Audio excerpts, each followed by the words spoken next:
자, 2강 경매 절차 시작하도록 하겠습니다. 그리고 경매 절차 마지막에 팁으로 현장 답사를 하는 방법을 여러분 알려드리도록 할 테니까요.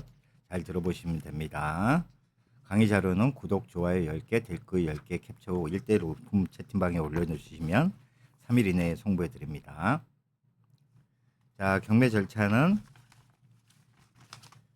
먼저 채권자가 경매 신청을 하고, 그 다음에 법원이 경매 개시 결정을 하고, 그 다음에 경매 준비 전차를 거쳐서, 이건 다 법원이 하죠.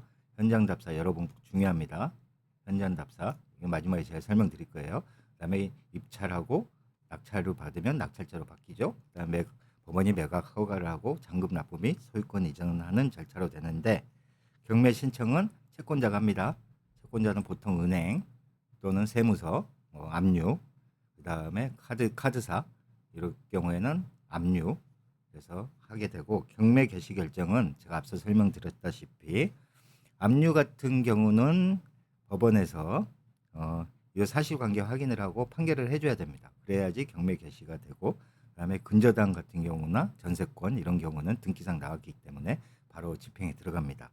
그래서 근저당 가지고 장난치는 사람들 많습니다. 오히려 지분 경매 특히, 그다음에 법정지상권 경매에서 짜고 근저당 가지고 장난치는 분들이 있는데, 그것까지 제가 나중에 다 설명드릴게요.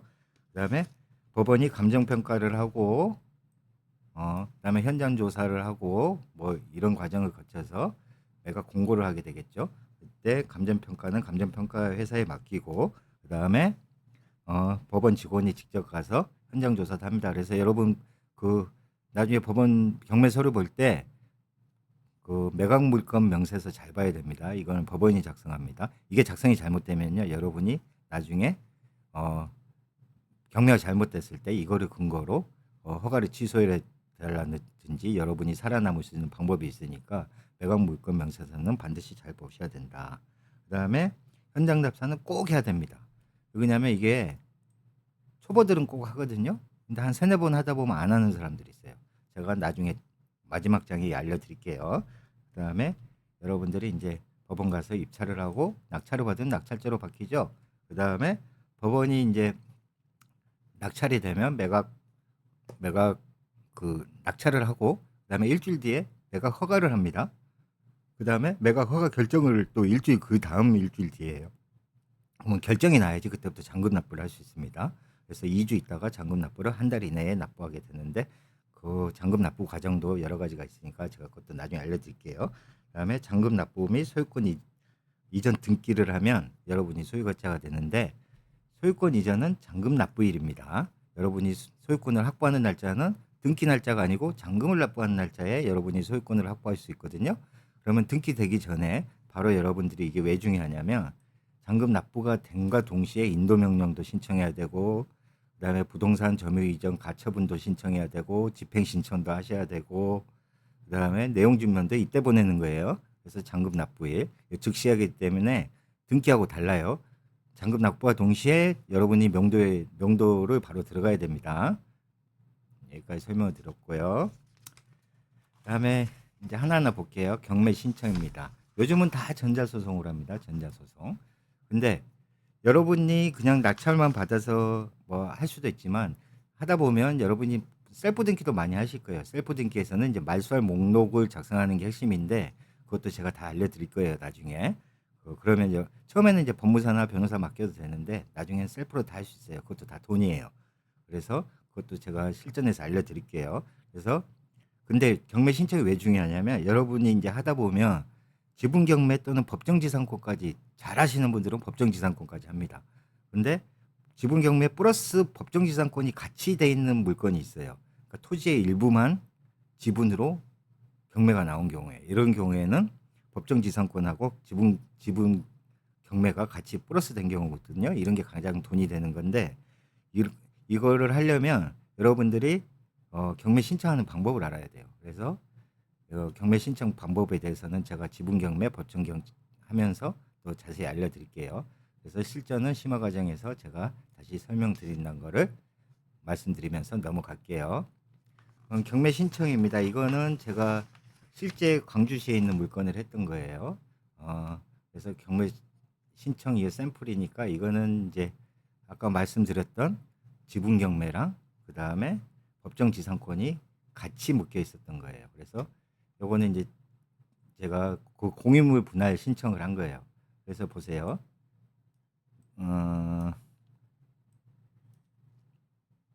청구 취지 청구는 제가 보이시죠? 제가 지분 56분의 1을 경매를 받아서 소유권 이전을 완료했고, 이게 토지가 5명이 공유하고 있어서 이게 분할이 안 되는 거예요. 그래서 통으로 다시 형식적 경매를 붙여달라고 해서 제가 했던 겁니다. 2022년에 했던 거예요. 그래서 샘플도 제가 필요하신 분들은 보내드릴 수 있습니다. 그 다음에 여러분들 이 보정명령이 있어요. 항상 우리가 이게 이렇게 법원에 우리가 경매 신청을 하면 거기에 소유권자들한테도 다 보내죠. 법원에서 이해관계인이라 그래요. 소유권자한테도 보내고 근저당권자한테도 보고 압류권자한테도 보내고 지분을 갖고 있는 사람들한테 다 문서를 보내요. 그러면 송달이 돼야 되는데 처음에 송달이 다 안 돼요. 안 될 수밖에 없어요. 주소도 모르고 그 주소도 바뀌었고 등기상에 있는 거. 그러면 법원에서 보정명령이 100%가 나옵니다. 보정명령이라서. 그러면 이 보정명령서, 보정은 어떻게 하냐면 여러분들이 주민센터 가서 초본을 발급해 달라고 해야 돼요. 그러면 이 보정명령서 있죠? 요거를 가지고 신분증 지참해서 주민센터에 가면 여기에 있는 피고 5명의 초본을 다 떼줍니다. 그러면 이거를 다시 법원에 보내면은 법원에서 다시 송달을 하는 절차를 밟게 됩니다. 이것도 실전 제가 창을 띄워놓고 한번 더 설명을 드리도록 하겠습니다. 그 다음에 이제 법원의 판결이 났죠. 판결이 났어요. 왜냐하면 이거 제가 공유물 분할을 올렸다고 했죠. 그러면 공유물 분할이 안 되기 때문에 법원에서 이렇게 판결을 해줘요. 경매에 붙인다고 형식적 경매에 붙여서 이거를 다시 그 매각대금으로 이렇게 저희한테 뿌려주는 이런 절차를 받게 됩니다. 이래서 법원 판결을 제가 받았던 거고요. 그 다음에 법원 판결이 났죠. 그러면 이걸 가지고 다시 경매 신청은 다시 해야 됩니다. 아까는 이거는 아까 판결문은 뭐냐면 요거는 공유물 분할을 해라, 경매를 붙여라는 거고, 이 판결이 나서 끝나는 게 아니고 내가 이거를 다시 민사집행, 그래서 공유물 분할 위한 경매 신청을 다시 해야지 이때부터 정식적으로 이제 법원에서 현황 조사도 하고 뭐 여러 가지 감정 평가도 하고 그래서 경매가 진행되는 겁니다. 그래서 경매 집행 신청을 하게 돼 있다. 그다음에 경매 이제 다 법원에서 감정 평가하고 뭐 이렇게 다 준비가 끝났을 거 아니에요. 그러면 법원에서 그때야 입찰을 붙입니다. 그래서 이 문서가 옵니다. 그래서 맨 처음에 1회는 2024년에 붙일 거고 이렇게 기일이 다 정해져서 나옵니다. 4회까지는 보통. 그래서 이게 이제 경매에 올라가게 되는 과정입니다. 요거는 이제 법원에서 나온 거고요. 여러분들 그 앞단 자료는 제가 필요하면 보내드리고 하겠습니다. 자, 마지막으로 오늘의 팁입니다. 오늘의 팁 잘 보세요. 현장자사 팁입니다. 여러분 뭐 요거는 쉬운 거니까 많이 들어보셨으니까 뭐 그린벨트나 전답과수원, 그 다음에 대지가 아닌 경우 뭐 대지도 마찬가지인 거, 묘지 확인은 뭐 많이 들어보셨으니까 말할 필요도 없고요. 이 묘지가 있어도 치울 수 있는 방법이 굉장히 간단해요.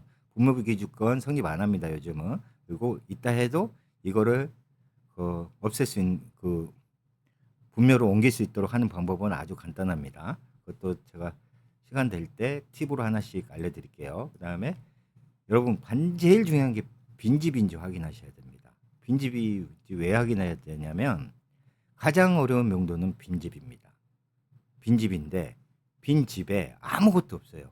만약에 세탁기도 없고 냉장고도 없고 정말 빗자루 하나 놔두고 왔어요. 이러면 상관없어요. 그런데 여기에 가재도구라든가 여러 가지가 있을 수 있죠. 그럼 그건 손 못 댑니다. 그러면 빈집이면 보통 또 사람이 없기 때문에 문서 송달이 안 돼서 이거는 뭐 이사비를 주고 내보낼 수 있는 것도 아니고, 예를 들어 냉장고 이런 거 하나도 건들면 안 됩니다. 내가 할 수 있는 게 아니고 반드시 법원 통해서 강제 집행을 해야 되는데 시간이 오래 걸리겠죠. 그래서 빈집이다 무조건 가봐야 됩니다. 불이 켜지는지 아닌지 며칠 전에라도 가보고 얼마 전에 의왕 화재 사건도 있었는데 그거보다 더 중요한 게 빈집입니다. 그거는 아주 불의의 사고고 빈집은 많아요 의외로. 빈집인지 확인 안 하고 하시면 여러분들 그 돈 회수하고 다시 매각하는데 엄청 오래 걸려요. 그래서 빈집인지 반드시 확인해야 됩니다. 우체통도 보고 가서 하여간 그렇다는 거고 요즘에는 이것도 중요합니다. 특히 빌라 다세대 하시는 경우에 신축 빌라라고 해서 안 가보신 분들이 있어요. 가끔 아주 가끔. 그 왜 그러냐면 간평서나 그다음에 법원에 나온 현장 조사 사진에 보면 집이 이렇게 보이거든요. 아, 깨끗해 보여. 그다음에 건축년도 얼마 안 됐어. 근데 내가 이걸 4층을 받았잖아요. 가끔 엘리베이터 없는 게 있어요. 신축인데도. 그러면 그 집 못 팝니다. 어? 그리고 주차장도 확인해 볼 겸 해서 가세요. 주차장이 있어야지 빌라 같은 경우는 팔립니다. 그다음에 아파트 샤시 이거 꼭 한번 아파트를 하신 경우는 샤시를 한번 보세요. 다세대도 마찬가지고. 층수 이렇게 30층 돼도 하나하나 딱 써갖고 몇 톤인지 보이잖아요. 그러면 한 15년 된 아파트다. 그러면 아파트 샤시가 새 걸로 바뀌어 있다. 그거는 한 2천만 원 아끼는 겁니다, 여러분. 샤시를 갈았다는 거는 그 안에 인테리어도 한 4, 5천 들여서 다 새로 했다는 거예요. 이거는 확인 가능해요. 외관에서 보면 보입니다. 샤시가 갈아져 있다. 샤시가 옛날 철이 아니고 하얀색이다. 20년 된 아파트다. 그건 인테리어 다 한 집입니다. 3, 4천, 최소 3, 4천, 5천, 6천 들여서 그게 한 5천만 원 아끼는 길입니다. 그다음에 가끔 상가하시는 분들이 있는데 상가는 요즘 많이 안 하시지만 신축 상가는 반드시 관리비를 확인해야 됩니다. 왜 그러냐면 관리비가 엄청 쌓여 있는 경우가 많아요. 요즘에는 공실로 오래 있었기 때문에 그 돈이 어마어마합니다. 관리비. 그리고 이제 원래 이제 그 공동 관리비가 있고 뭐 개별 관리비가 있는데 이건 다 무시하시면 돼요. 왜 그러냐면 어차피 내가 내야 됩니다. 법적으로 따질 필요가 없어요. 법적으로는 뭐 공동 관리비를 내야 되고 뭐 개별 관리비는 안 내도 되고 막 이런 게 있는데 그거 따질 필요 없어요. 전기세, 수도세도 마찬가지입니다. 전기세 원래 한정 거죠. 안 내도 됩니다. 내가 인수 안 하는 거예요, 법적으로. 하지만 다 내야 됩니다, 결국적으로는. 안 그러면 완전히 전기 연결을 안 해줍니다. 수도공사에서 수도 연결을 안 해주고. 그래서 신축 상가 같은 경우는 관리비를 반드시 확인해야 됩니다. 아파트는 더 쉽죠. 아파트는 낙찰받으러 가기 전에 관리실에 전화 알려줍니다. 직접 가보셔야지 되고요. 샤시도 확인할 겸. 그래서 하면 됩니다. 여기까지 오늘 강의는 마치도록 하겠습니다. 마치도록 하고 여러분 아까 처음에 말씀드렸다시피